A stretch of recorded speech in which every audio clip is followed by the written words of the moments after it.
আসসালামু আলাইকুম। একটি বাটিতে 1 বাটি আটা নিলাম, এর ভিতরে একটি ডিম ভেঙে দিলাম। এতে আমি স্বাদ অনুযায়ী লবণ দিলাম। এর ভিতরে একটু বেকিং পাউডার অ্যাড করলাম। সব উপকরণগুলো আমি ভালোভাবে মুথে নেব, ভালোভাবে মিশিয়ে নেব।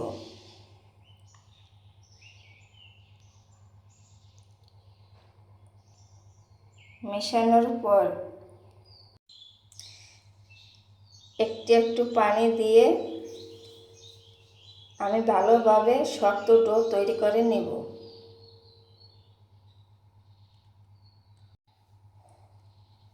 এভাবে আমার মুথে নিতে হবে। ভালোভাবে ডো তৈরি করা হয়ে গেছে। দেখুন আমার ডো ভালো করে তৈরি করা হয়ে গেছে। এখন আমি ডো থেকে একটু একটু করে কেটে নিব।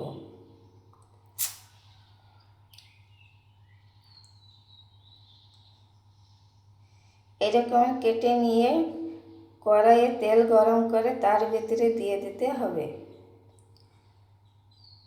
সবগুলো দিয়ে আমি ভালোভাবে একটি কাঁটা চামচের সাহায্যে উল্টিয়ে নিলাম।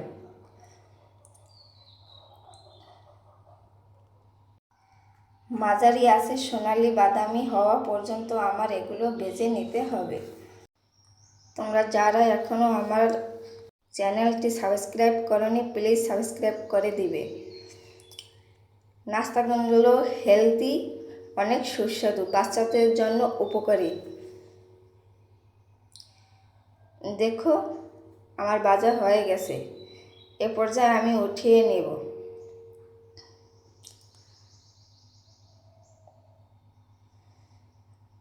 দেখো কি সুন্দর কালার এসেছে। এভাবে তোমরা বাড়িতে ট্রাই করতে পারো। আমি একটি ভেঙে দেখাই। দেখো ভিতরে কি সুন্দর সফট হয়েছে। প্লিজ তোমরা সাবস্ক্রাইব করে দিও।